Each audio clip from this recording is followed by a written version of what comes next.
Հարգելի գործընկերներ, մի րոպե։ Լրություն դահլիճում։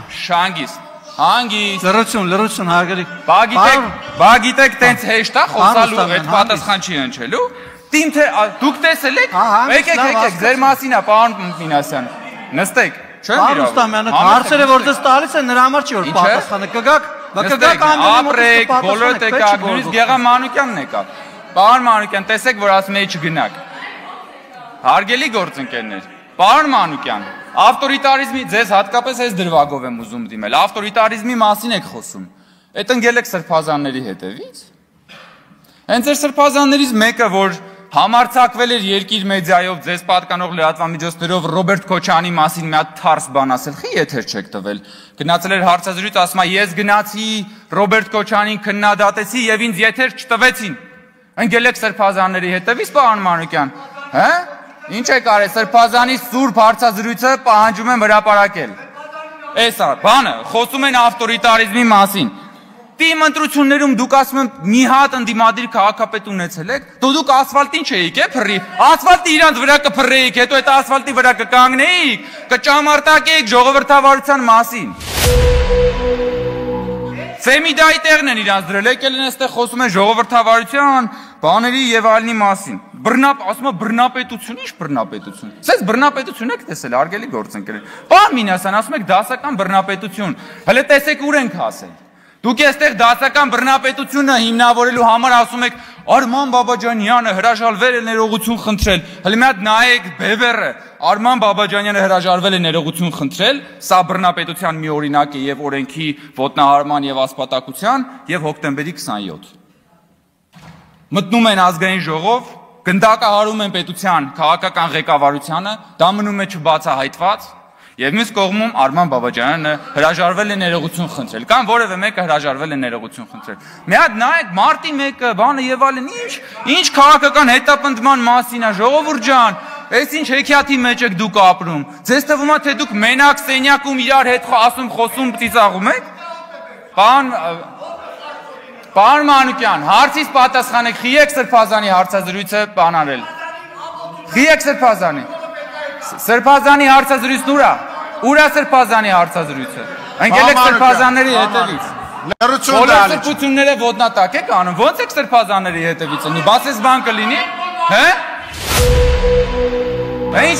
պարոն Դանիելյան, ինչ կա չկա։ Ոսկեպարի եկեղեցին ուր։ Ոսկեպարի եկեղեցին ուր է, պարոն Դանիելյան։ Ուր է, երբ որ գալիս էիք ստում էիք։ Երբ որ գալիս էիք ստում էիք ստեղ։ Երբ որ գալիս եք ստում էիք, որ ոսկեպարի եկեղեցին մնում է Ադրբեջանում, ուր է մարդկանց, երբ որ խաբում էիք, երբ որ մարդկանց խաբում էիք, որ ոսկեպարի եկեղեցին մնալու է Ադրբեջանում, ոսկեպարի եկեղեցին ուր է,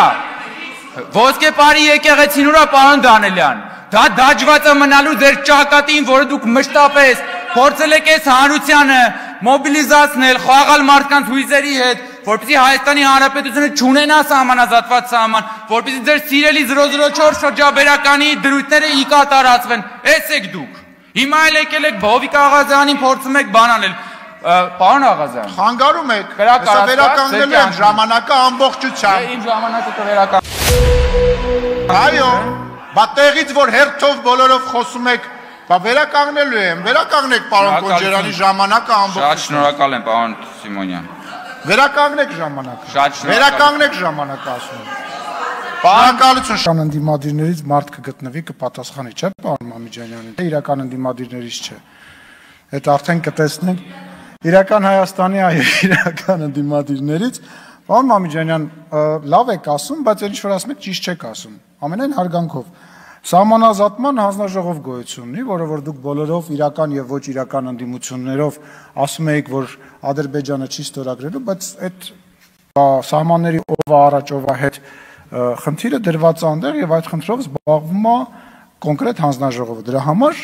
պայմանագրի մեջ դա ամրագրված չէ, ինչպես նաեւ ամրագրված չէ օրինակ Ադրբեջանի համար, թե մեր զորքերը եթե ինչ որտեղ մի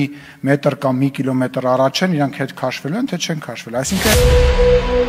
այդ մեկ անցանք առաջ։ Գերիների հետ կապված հարգելիներս, պատերազմից հետո մենք ունեցել ենք 153 գերեվարված անձ։ Այսօր մենք ունենք 23 գերեվարված անձ եւ որոնցից 12-ը ռազմաքաղաքական ղեկավարներն են, որոնք երևարվել են 20 թվականի պատերազմից հետո, եւ այդ աշխատանքը շարունակվում է եւ դրա մասին ասվել է եւ պայմանագրի մեջ դա ամրագրելը չի նշանակում, որ այդ հարցը այն հարցն է, որը որ պետք է այդտեղ ամրագրել, դա այդտեղ ամրագրելու հարցը չի եւ այդ աշխատանքը շարունակվում է այդ պայմանագրից դուրս, որտեղ պայմանագիրը կարող է եւս 2 տարի չստորագրվի, բայց մեր գերիները կարող է ամենայն հավանականությամբ մեր կողմից ամեն ինչ հնարավորինս շուտ վերադառնալ, դրա համար այդ հարցը այնտեղ դնել որևիցե առիթ եւ պատճառ կարծում եմ հասկանալի չկա եւ չի կարող լինել։ Ինչ վերաբերում է ընդհանուր պայմանագրին, ինչի պայմանագիրը չի ներկայացվում, դրա մասին վարչապետը բարձրաձայն ասել է, որ պայմանագիրը ունի 2 տեր, 2 կողմ։ Առանց դրա էլ հայկական կողմը արդեն շատ բաներ հրապարակային քննարկել է եւ ասել է։ Եվ կարևոր բան եմ ուզում շեշտեմ, որը որ մեր հայրենակիցների համար հա ասել եմ ու կարծում եմ էլի պետք է ասել։ Պայմանագրի մեջ, համաձայնագրի մեջ չկա որևիցե կետ, որը որ միակողմանի է։ Բոլոր կետերը վերաբերվում են հավասարապես թե Ադրբեջանին, թե Հայաստանի Հանրապետությանը։ Եվ եթե դուք կարող եք ասել, որ դա Հայաստանի համար ինչ որ կապիտուլյացիա է, դա նշանակում է, որ դա Ադրբեջանի նույնպես կապիտուլյացիա է, որովհետև հավասարազոր։ Այսօր պարոն Մամիջանյանը մի հատ օրինակ էր բերում ծխելու եւ չծխելու մասով, պարոն Մամիջանյան, այդ օրինակն էլ տեղին չի, որովհետև օրինակ Հայաստանը չի պատրաստվում եւ չի սպառնում Ադրբեջանի վրա հարձակվել։ Իսկ Ադրբեջանը պատրաստվում է, ասում է, խոսում է, սպառնում է դրա մասին եւ այո, այդ պետք է ամրագրել եւ դա ամրագրված է եւ Հայաստան եւ Ադրբեջան այդ փաստաթղթով արձանագրել են, որ իրանք իրար վրա չեն հարձակվելու եւ ճանաչում են իրար տարածքային ամբողջականությունը։ Ես չգիտեմ, ել ինչ պետք է լինի այդ պայմանագրի մեջ, որը որ չկա, հուսամ, որ այդ պայմանագիրը կհրապարակվի ճիշտ պատեհ ժամանակին եւ այն ժամանակ արդեն լուրջ քաղաքական գործիչները նոր հիմնավոր կարծիքներ կկարողանան հայտնել դրա մասին։ Միջև թղթին ծանոթանալը յուրաքանչյուր հայտնված կարծիք որակում եմ որպես անլուրջ կարծիք, որովհետև դա օդում ասված կարծիք։ Այսինքն այդ հայցերը հետ վերցնելը վերաբերվում է ոչ միայն Հայաստանին, վերաբերվում է Ադրբեջանին։ Այդ հայցերը հետ վերցնելու արդյունքում ինչքան Հայաստանն է, ինչպես դուք եք նշում, թուլանալու, այնքան թուլանալու է Ադրբեջանը։ Այսինքն սա ֆունդամենտալ արձանագրումն է։ Երկրորդը, որը շատ ավելի ֆունդամենտալ մի հարց կա, եւ ես այսօր sense tendency պլանավորել էի այդ մասին խոսել եւ կխոսեմ այդ մասին, ֆունդամենտալ հարցը հետեւյալն է, որ մենք Հայաստանի Հանրապետությունը, Հայաստանի ժողովուրդը ուզում է շարունակել Ղարաբաղյան շարժումը, թե չի ուզում շարունակել, այսինքն մենք պետք է շարունակենք Ղարաբաղյան շարժումը, թե պիտի չշարունակենք Ղարաբաղյան շարժումը։ Ես ազնիվ գտնված չեմ լինի, եթե շատ ուղիղ այս ամբիոնից իմ կարծիքը չասեմ այն արձանագրումներից հետո, որոնք նախկինում արել եմ հենց այս ամբիոնից կառավարության զեկույցների քննարկման ժամանակ, ասելով, թե ինչ դերակատարում է, ինչպես է օգտագործվել Ղարաբաղյան շարժումը Հայաստանի պետականության չկայացման ճանապարհին։ Եվ ես առանց սեթևեթանքի ուզում եմ հստակ եւ աներկբա ասել, որ ես կարծում եմ, որ մենք Ղարաբաղյան շարժումը չպետք է շարունակենք եւ ուզում եմ ասել, որ